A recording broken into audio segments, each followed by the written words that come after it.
Many Minnesotans have stopped seeking a COVID-19 vaccine.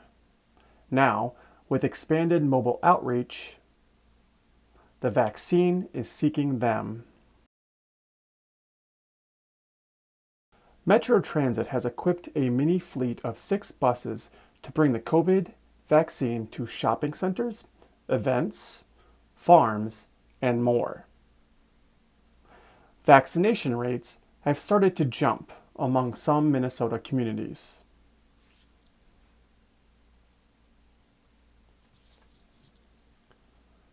About 10 people sat quietly in the cafeteria of the Middanuo Community Center in St. Paul's North End on a recent hot and sunny Thursday afternoon.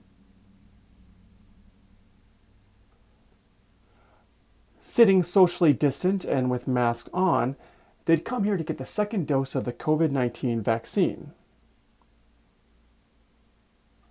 Across the street from the community center sat an idling bus, with a banner ad on the side depicting Rosie the Riveter. Though wearing a baseball hat, a mask, and a bandage on her arm, the bus had brought everything needed to make the vaccination drive possible: vaccines, supplies, and the volunteer nurses needed to give shots. James Yang, a 20-year Metro Transit veteran, drove the bus to the community center from the East Metro Garage, just a mile or two south. Yang works as an extra board driver, that is, a driver who accepts random assignments to drive different bus routes in the system.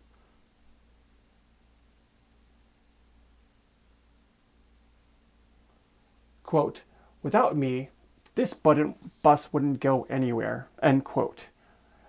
Born in Laos, he moved to the U.S. with his family in 1980 when he was 10. They settled first in Selma, Alabama, before moving to live near family in Minnesota. Before becoming a Metro Transit driver, Yang worked at a machine shop.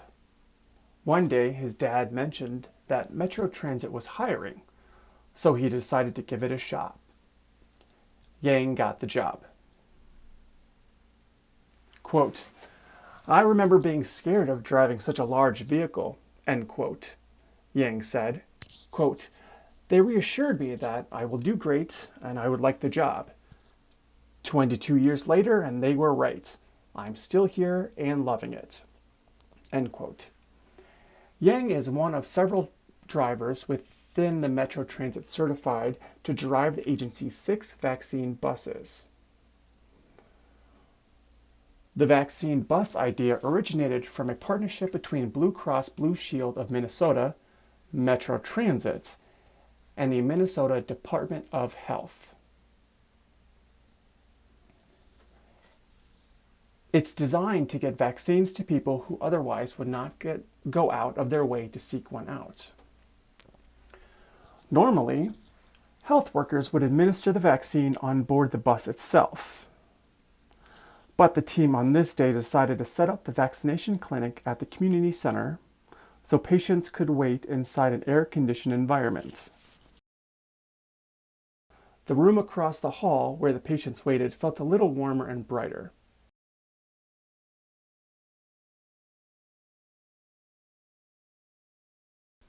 Minnesota is actually doing quite well with COVID-19 vaccinations compared with the rest of the nation.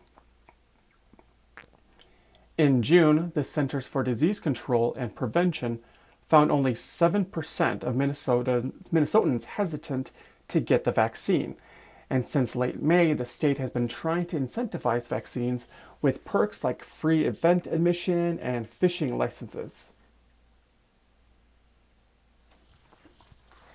Asian Minnesotans are being vaccinated at the highest rates in Minnesota.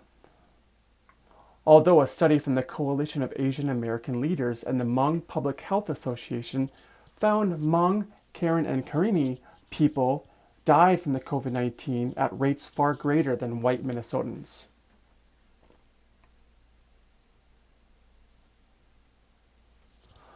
While vaccinations among Black, Hispanic, and Native American populations continue to lag behind the rates for Asian and white Minnesotans, they're starting to catch up.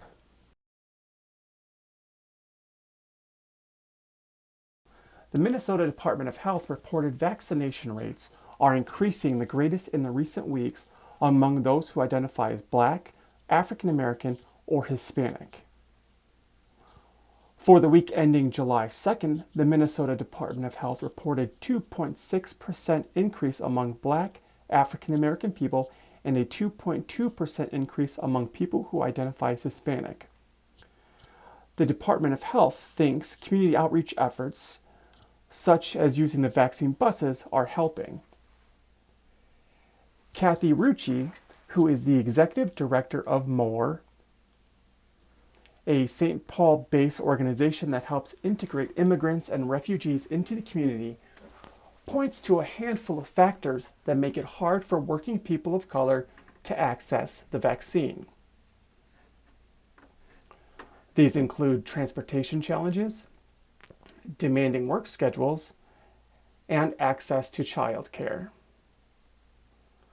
To overcome these barriers, MORE partnered with the Minnesota Department of Health to bring the vaccines into the community by bus. Karen Gardnier, who works as an executive at Blue Cross Blue Shield of Minnesota, volunteered to oversee Thursday's clinic. She explained that she wanted to help people in hard-to-reach communities to find their way to the vaccine. Quote, "It's nice to be able to come somewhere where the community has coordinated to do outreach. And then we work with them to be able to bring the bus to them and get them vaccinated." End quote, Gardnier said.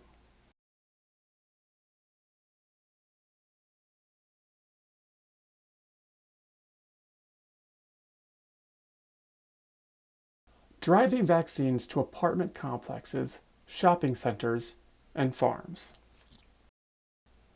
As vaccinations have slowed to a trickle at pharmacies and mass vaccination centers, the vaccine bus has picked up its pace. On some days, it has visited apartment complexes and shopping centers in the Twin Cities. On other days, it is headed out to farms and community centers as far as International Falls. Play Wah, a St. Paul resident, was one of 22 people who decided to get the vaccine at the clinic in St. Paul, explaining that it was close to where she lived. After getting the vaccine, she looks forward to being able to go to the park, store, and church with her family, which consists of her husband and 2 middle school-aged children, who are students at Washington Technology Magnet School. Shortly after Play Wah spoke to Sahan Journal, she returned to the waiting room in the community center to have a seat. Then an older Asian person with a beige hat emerged with a bag of takeout food, a perk for receiving the shot.